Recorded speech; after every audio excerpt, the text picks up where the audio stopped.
بسم الله الرحمن الرحيم. اهلا وسهلا بكم في قناة كل يوم بداية جديدة.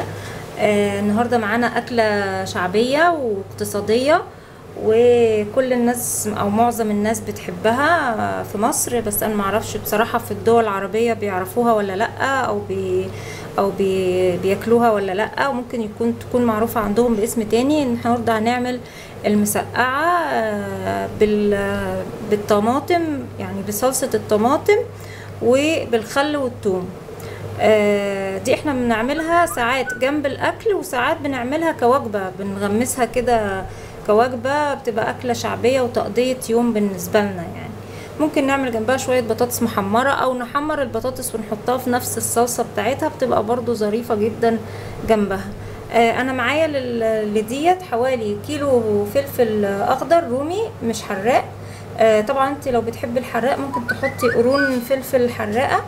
ومعايا كيلو بتنجان مقطع كده مقشر، صف وصف، يعني مش مقشر كله، مقشر حته او حته لا كده، ومقطع زي كل واحده بقطعها على 4، كل حلقه بقطعها على 4، يعني مبحبوش كبير قوي، يعني بحبه يكون قطعه مش كبيره قوي. كمان معايا صلصه طماطم، ومعايا خل، ومعايا معلقه توم مفروم، ومعايا زيت للقلي، ومعايا عصير نص كيلو طماطم مضروب في الخلاط. دلوقتي اللي انا هعمله الاول، هحط الصلصه على النار علشان تستوي عبال ما اقلي الفلفل والبتنجان. طيب هنعمل ايه علشان نحط الصلصه؟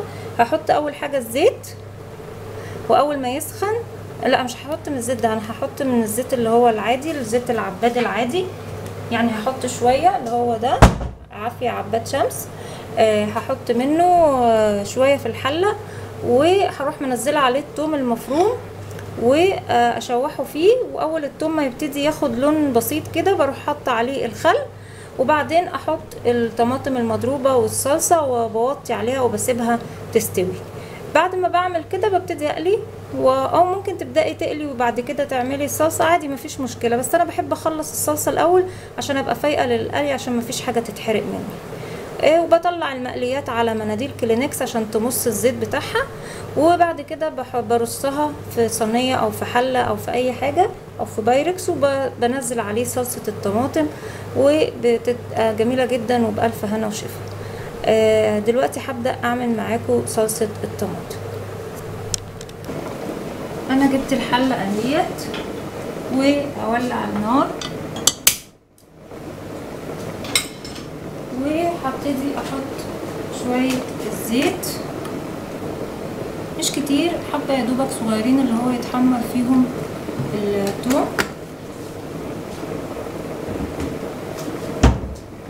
وهستنى اول الزيت ما يسخن انزل الثوم المفروم.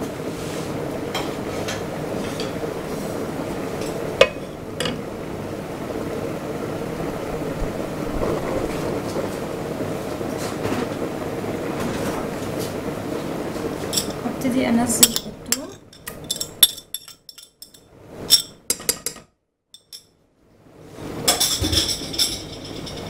وابتدي اشوح فيه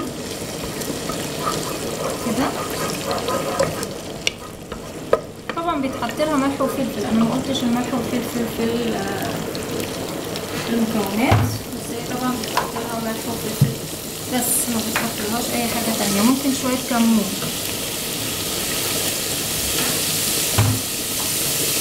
ابتدي اشوح فيها، اول ما احس ان الثوم بدا يستوي وبدا يلون حاجه بسيطه، ببتدي ان انا انزل عليه بالخل، وبعدين بالطماطم والصلصه. وممكن تعمليها من غير طماطم، ممكن تعملي بصلصه بس، يعني ممكن تدوبي الصلصه في شويه ميه وتنزلي بيهم على الثوم والخل وتبقى بالصلصه بس بصراحه الطماطم بتديها طعم جميل وبتديها طعم حلو ومزازه كده، بتتقل الصلصه وتخليها جميله في الغموس، يعني بتبقى حلوه. بصوا اهو لون الثوم ابتدى ياخد معايا لون زي بدايه اللون الذهبي كده، انا مش عايزاه يستوي اكتر من كده عشان ما يمررش. هبتدي انزل بالخل، حوالي 3 معالق خل،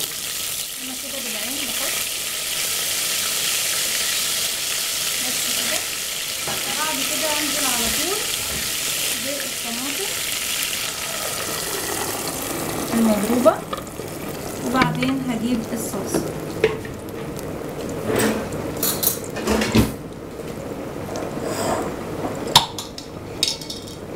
نحط حوالي 4 معالق صلصة علشان احنا بنحبها غامقة شوية،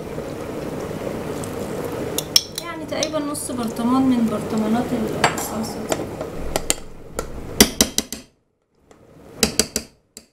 ننزل الصلصة اللي على المعلقة وابتدي اقلب كده،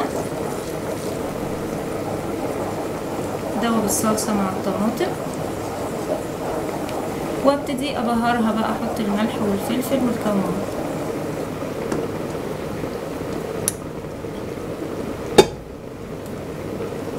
ونحط حوالي برضو 3 انصص معلقة كده من المعلقة دي. ده المعيار الملح عندي اللي مظبوط، يعني تقريبا بالمعلقة دي معلقة ونص ممسوحين. بحط معلقة كمون كده اهي، معلقة، ونفسها فلفل اسود كده اهي، بس كده. مش هحط اي توابل تانية، هي كده تمام. وهسيبها اول ما تغلي، بعد ما تغلي غلوة والتانية هوطي النار عليها واسيب لها لما الطماطم تستوي. طبعا لو انتي مش حاطه طماطم وعاملاها بصلصه بس، يا دوبك بتغلي وتوطي عليها وتطفي بعد كده على طول، لان الصلصه كده كده مستويه، هي بس كانت محتاجه تغلي مع المكونات. انا كده خلاص هسيبها بقى تستوي، هغطي عليها واسيبها تستوي. اول ما تغلي هوطي النار. بعد كده هبدا اقلي الفلفل والبتنجان. كده الزيت بتاعي سخن، انا هبتدي احط البتنجان اهو، وبعمل بقى كده، بحط على كذا مره على اساس انه لو حطيتيه مره واحده مش هتعرفي تقليه وتطلعيه مره واحده، حاجات هتاخد لون وحاجات لا. فانا بملى كده لحد ما الطاسه احس انها اتملت، يعني ما احطش زياده. عايزه اقول لكم ان البتنجان عندي مامتي بتحط له زي ملح، تحط ملح عليه، والملح ده نسيبه فيه ملح شويه ونحطه في مصفى علشان ينزل اي سوائل فيه او اي ميه فيه. انا بصراحه مش بحب الحركه دي، منها ان هي بتملحه ومنها ان هي بتنزل السوائل اللي فيه. انا مش بحب الحركه دي، انا بحب اقطع واقلي على طول، مش بحط في الملح. ماما بتقولي ان المعلومه دي من زمان قوي كانوا بيعملوها، انا مش عارفه بصراحه ايه لازمتها. طب ما انا بعمله من غير ملح، بعد كده الصلصه فيها ملح، او حتى لو هناكله فلفل وبتنجان مقلي من غير صلصه فبيكون بنرش عليه ملح وكمون عادي جدا. فبراحتكم، يعني اللي يحب يعمل الطريقه دي او عارفها وبيحب يعملها طريقه الملح اوكي مفيش مشكله.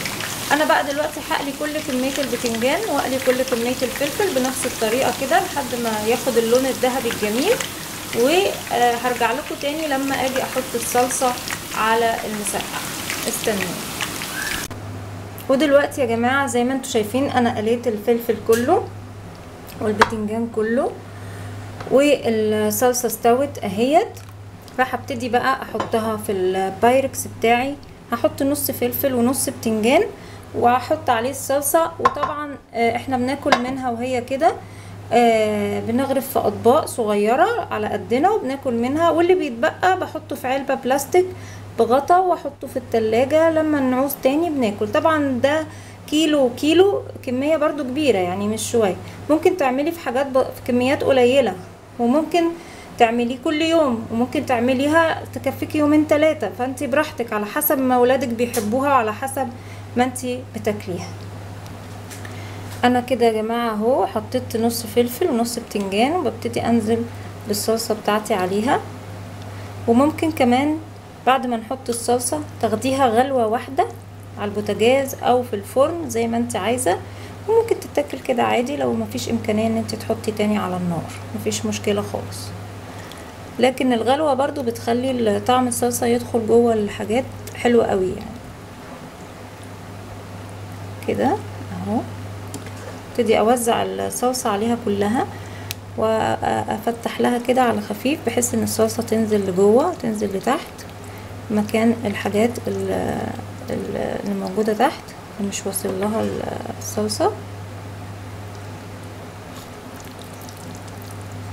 افتح فتحات كده بحيث ان انا انزل الصلصة جوه.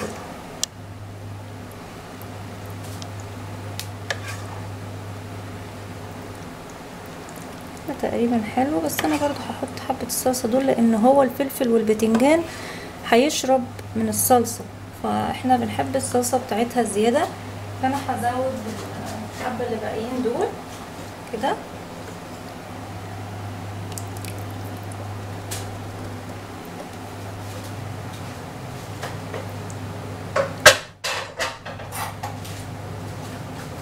كده بالمعلقة فتح اهو. بصوا بتنزل لجوه ازاي، بتطلع بقابيق كده فقاقيع هوا مكان ما بتدخل.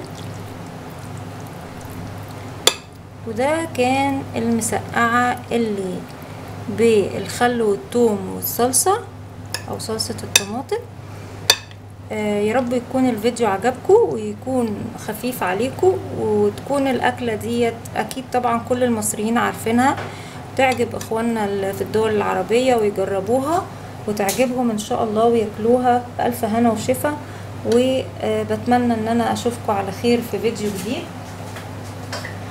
طبعا لو الفيديو عجبكم ما تنسوش تعملوا لي لايك وشير وسبسكرايب للي لسه ما اشتركش علشان القناة تكبر بيكم وليكم. واشوفكم على خير في فيديو جديد، والسلام عليكم ورحمة الله وبركاته.